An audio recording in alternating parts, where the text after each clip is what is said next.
이스라엘은 애굽에서 일할 때 쉴 수가 없었습니다. 그들이 하는 일이 워낙 많고 무겁고 고되었기 때문입니다. 그런데 하나님이 이 이스라엘을 애굽에서 건지신 후에 그들의 하루하루를 하나님이 책임져 주시니 그들은 그제서야 쉼이라는 것을 맛보게 됩니다. 거기에 더하여 안식일을 지켜야 되는 계명을 주셔서 그들의 쉼은 하나님으로부터 보장받는 것이 되었습니다. 그 시대에 세상 어디에서나 종이나 노동자의 쉼을 보장하고 그것을 강력한 법으로 추진하는 나라는 없었는데 이스라엘만은 그리했습니다. 오늘의 시편 81편을 통하여 하나님이 예수님을 통해 우리에게 어떻게 쉼을 주시는지 살펴보고자 합니다. 6절에 짐을 벗기고 광주리를 놓게 하였다고 하였습니다. 하나님은 우리의 무거운 짐과 광주리를 벗기시는 분이십니다. 이스라엘 백성은 성이나 창고나 피라미드들을 짓기 위해 돌을 만들어야 했고 재료를 옮기기 위해 바구니와 광주리를 사용했어야 했습니다. 또 그렇게 만들어진 돌을 옮기는 고된 일을 해야 했던 것입니다. 그런데 하나님이 그들의 인도자가 되니 그 바구니와 강주리는 이제 하나님이 친히 주시는 양식을 받는 데 사용되었습니다. 그리고 그러한 삶을 통해 이제 그들은 무엇을 만드는 존재들이 아닌 하나님으로 말미암아 지어지고 만들어지고 세워지는 존재들이 된 것이었습니다. 우리가 하나님께 이 바구니와 광주리를 구합시다.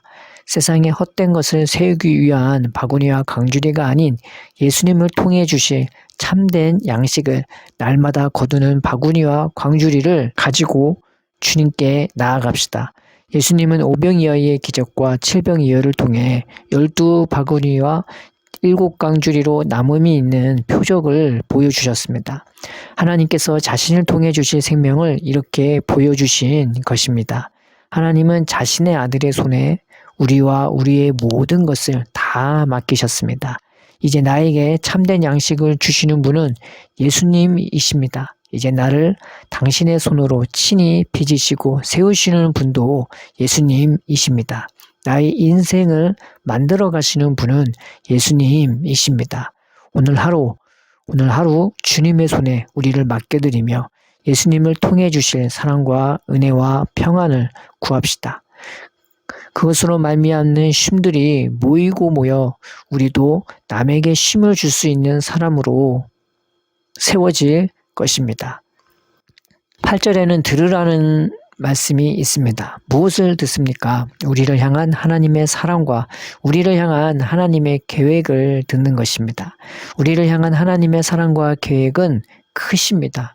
작은 것이 아닙니다. 세상적 기준과 사람들의 시선에서 큰 것이 아니라 하나님의 시선에서 큰 사랑이고 계획인 것입니다. 하나님은 우리를 당신의 사랑과 계획 안에서 부르셨습니다.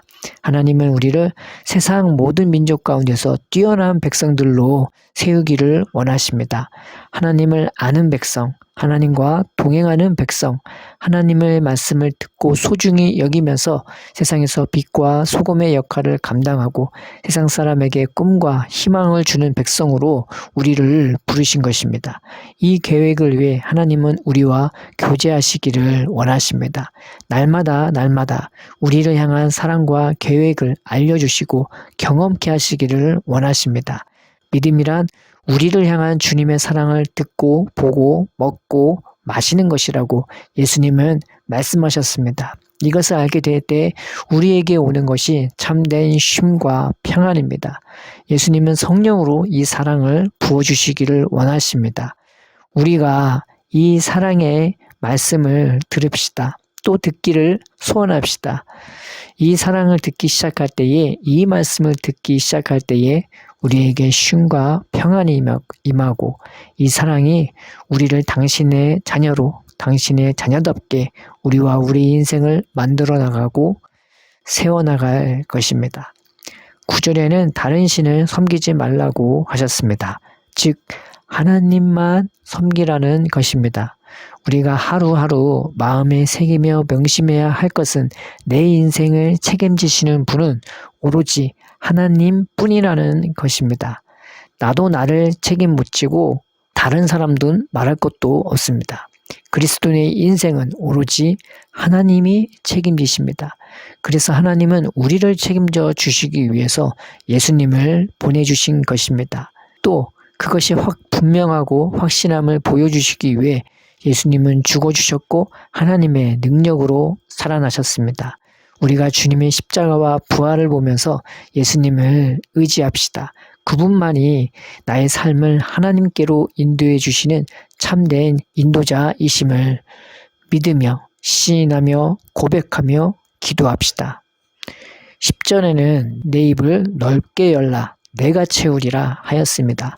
우리의 공급자는 오로지 하나님이십니다. 눈에 보이는 것도 안 보이는 것도 다 예수님의 권세에 달려 있습니다. 그런데 그가 정말로 아낌없이 부어주시는 것은 눈에 안 보이는 부분이었습니다. 이에 대해 야고보도 베드로도 요한도 사도 바울도 자세하게 증언하고 있습니다. 그것을 위해 예수님은 자신부터 내어주시는 분이십니다. 우리가 그분의 이름을 부릅시다. 그리고 그분과 교감합시다. 그리고 그분으로부터 나오는 하늘에 속한 참된 평안과 성품과 신성한 것들을 구합시다. 주님이 채워나갈 것입니다. 말에나 생각이나 행실에나 주님의 이름을 의지하며 믿음으로 사랑으로 살아가는 우리가 됩시다. 시편 98편에 이런 말씀이 있습니다. 날마다 우리의 짐을 지시는 주, 곧 우리의 구원이신 하나님을 찬양할지어다. 하나님은 우리에게 구원의 하나님이시라. 사망에서 벗어남은 주 여호와로 말미암거니와 이스라엘의 하나님은 그의 백성에게 힘과 능을 주시나니 하나님을 찬송할지어다. 양의 피로 구원받은 이스라엘도 기이한 사랑과 돌보심을 받으며 참된 쉼을 얻었는데 예수님의 피로 구원받은 우리들은 얼마나 더 큰 사랑과 은혜로 돌보심을 받으면서 그보다 훨씬 큰 쉼과 평안을 누릴 수 있겠습니까? 우리는 그런 참된 생명을 맛보고 난 뒤에야 내가 살아 있었던 것이 아님을 깨닫게 될 것입니다. 우리가 살아계신 하나님께 나아갑시다. 우리의 모든 짐을 지시는 예수님을 의지하여 그분의 은혜와 사랑을 힘이 입읍시다. 그래서 삶의 모든 것에 쉼이 있고 그것으로 말미암아 친히 하나님의 자녀로 교회로 세워지길 축원드립니다. 하나님 아버지, 우리의 눈과 귀를 열어주세요. 우리의 마음을 열어 예수님의 얼굴과 음성을 깨닫게 하시고 그것을 통해 우리가 참된 쉼을 얻게 하여 주옵소서.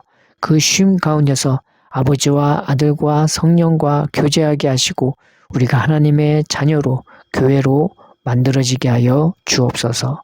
예수님의 이름으로 기도드립니다. 아멘.